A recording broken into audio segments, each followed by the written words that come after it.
En Visión Global, la tertulia de los negocios.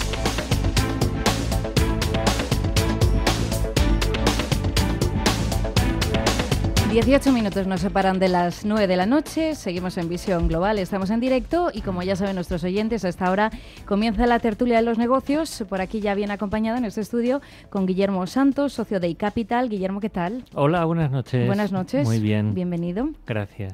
Y también por aquí con Íñigo Petit, asesor financiero y CEO de Iden Global. Íñigo, muy buenas noches. Muy buenas noches, Judith, ¿qué tal estás? Muy bien, ¿cómo estamos? Pues terminando bien el lunes, yo creo que tranquilitos, ¿no? Ha empezado el año en general positivo. Así que bien. Positivo y empezando la semana de la mejor manera. Yo les quería preguntar por Estados Unidos, aparte de que a esta hora la noticia la encontramos ahí, porque ya saben que se ha llegado a un acuerdo temporal para evitar ese cierre parcial del gobierno a los Estados Unidos. Mientras tanto, el Dow Jones marca de nuevo nuevos récords. Parece que aplaude la renta variable americana que se haya llegado a un tipo de acuerdo, pero ese acuerdo realmente tiene una fecha a muy corto plazo, que es hasta el 8 de febrero, así que estábamos hablando aquí antes de comenzar esta tertulia si realmente es un parche o no, o es un problema que sigue ahí. Lo cierto es que los analistas nos han recordado en alguna ocasión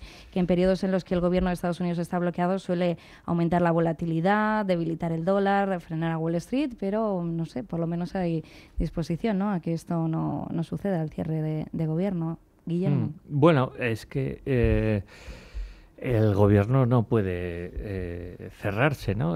Porque si se cierra el gobierno, entre otras cosas, sucede que muchas transferencias necesarias para el funcionamiento del país dejan de producirse, ¿no? Entonces, lo que han hecho pues es un pequeño parche y tal. Recordemos que en el gobierno de Obama también sucedió lo mismo, creo que fue en la segunda legislatura, quizá en la primera también, en la segunda seguro, y bueno, en definitiva esto se acabará arreglando. Quizás ese arreglo comporte pues alguna cesión por parte de la administración de Trump, pues que ceda y se acabará solucionando. Hasta entonces, pues sí, el dólar puede sufrir un poco más de lo que ha sufrido, porque lleva un año muy malo, incorporado ese comportamiento negativo al muy negativo de 2017. En fin, no creo que sea la causa de que hunda más al dólar o que le haga retroceder más, pero sí podría ser una causa de inestabilidad. Si bien, como se descuenta que va a tener una solución, pues bueno, no creo que vaya más lejos. En fin, una cosa más del gobierno de Trump. Y habrá muchas más. Habrá muchas más. Seguro. Yo esta mañana decía en lo que ponía en expansión.com que el balance al final para mí de Trump, al menos en el lado económico, es francamente positivo, y todo lo negativo que se predijo en su momento por muchos analistas, pues no solo no se ha cumplido, sino que ha sido al revés. Con lo que creo que estamos en otro ejemplo más de que en este aspecto no va a suceder nada especialmente relevante, porque además hay una cosa, independientemente de los tweets y algunas declaraciones del presidente americano, para mí está especialmente bien asesorado, cosa que es en economía. Al menos en economía, ya digo que es a lo que nos circunscribimos. Bueno, él es empresario y bueno, aparte de su lo campo, que él... ¿no? Sí, pero al menos eso es de agradecer, ¿no? Ojalá, por supuesto, en otros campos pues fuera también coherente, ¿no? Pero, en fin, en este al menos, que es el que nos incumbe, pues por ahora bien, y no creo que cambie.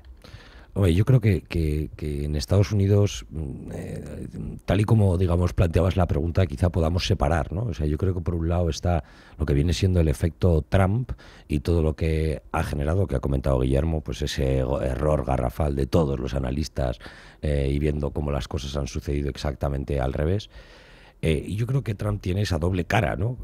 Y la va a mantener. creo que es parte de su estrategia, ¿no? Mantiene a la parte económica, vamos a decir, tranquila y, entre comillas, estimulada con ideas, con proyectos, con pretensiones, mientras que atiza, vamos a utilizar ese verbo, pues la parte más viral, más social, más, en fin, más llamativa, más amarilla, vamos a decirlo así, ¿no? Dentro de lo que es Estados Unidos. Y creo que es una estrategia de un corte político que, bueno, pues hasta ahora le ha servido para ser presidente, pero veremos si le sirve pues para mantenerse en el cargo toda la legislatura sin ningún problema grave, etcétera, con todo el control que tiene sobre el gobierno, ¿no?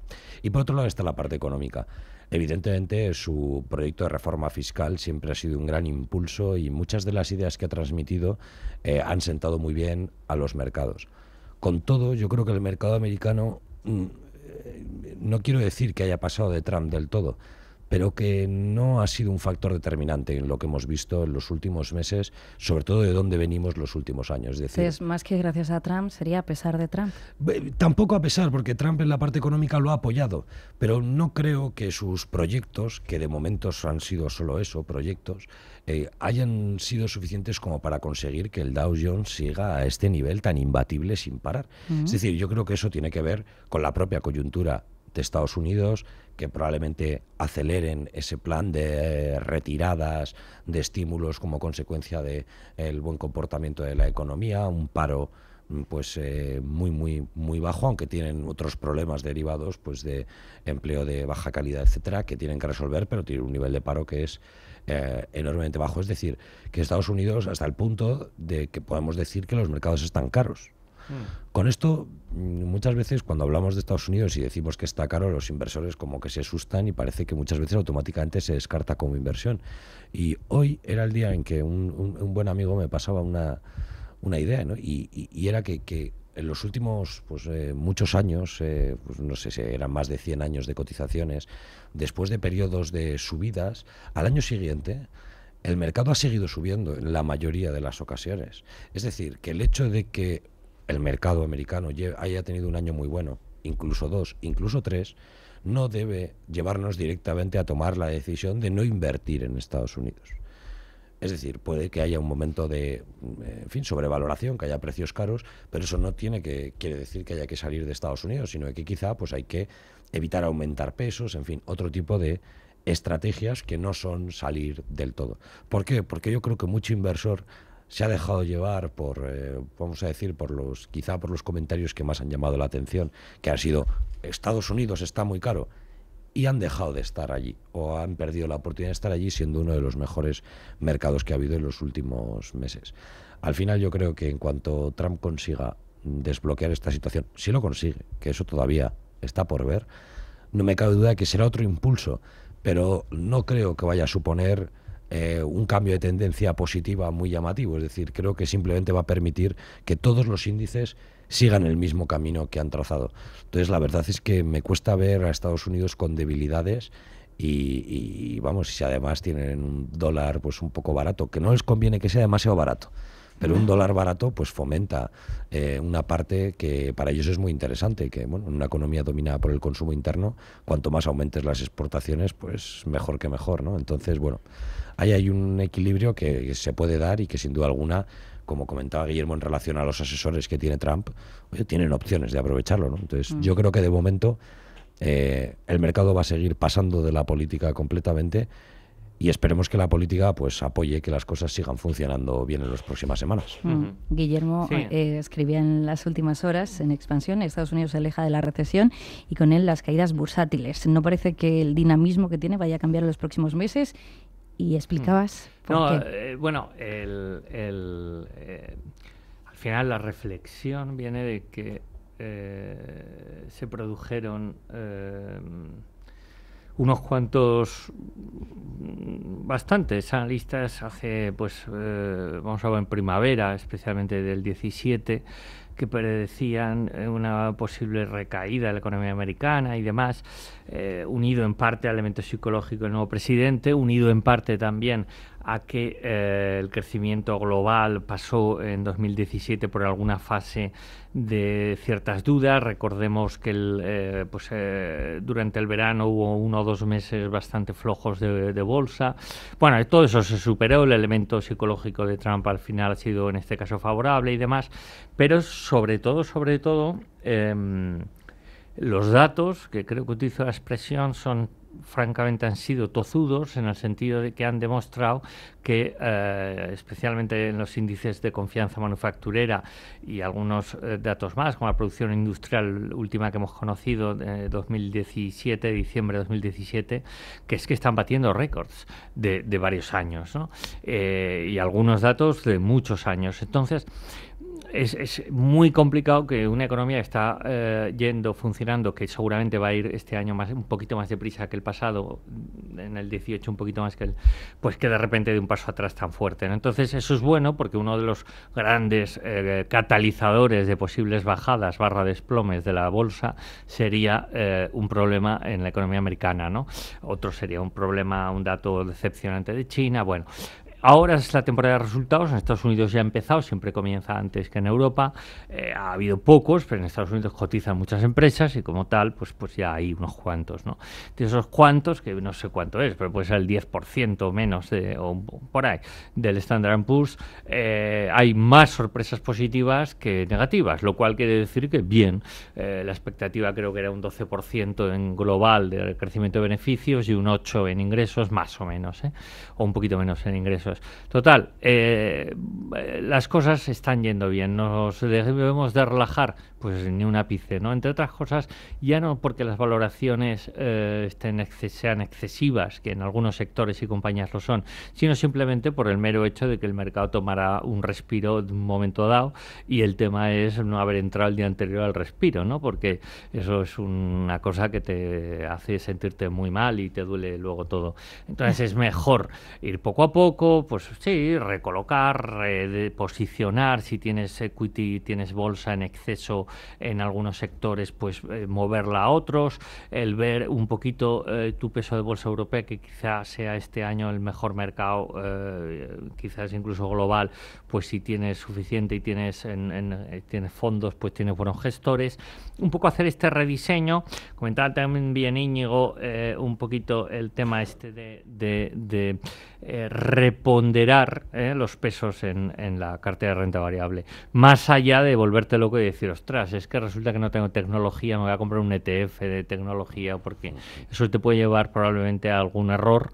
Igual te va bien, pero no lo recomendamos, ir siempre poco a poco y no pensar que es tarde. Nunca es tarde. Nunca es tarde. Para entrar en el mercado. Yo ahí, y además añado una cosa que creo que también el inversor debería también estar mirando, que bueno, que en Estados Unidos pues es una variable que hemos seguido mucho, que es la de la inflación, ¿no? Sobre todo por la vía de los salarios.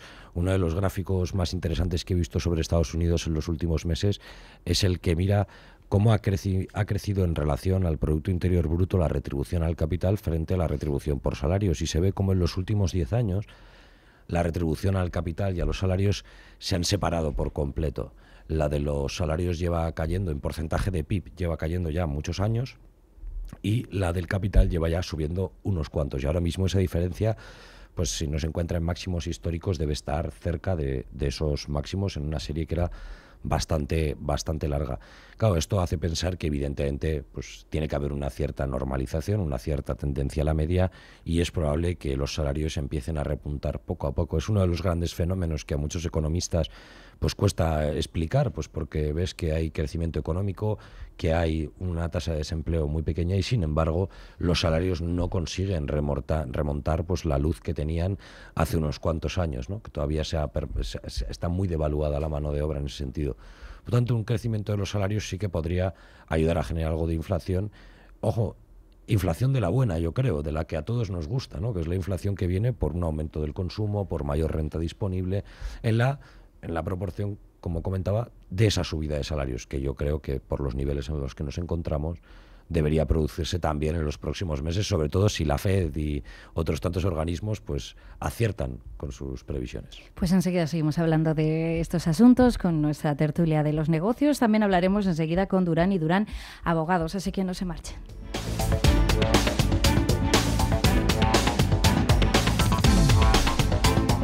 Visión Global con Manuel Tortajada.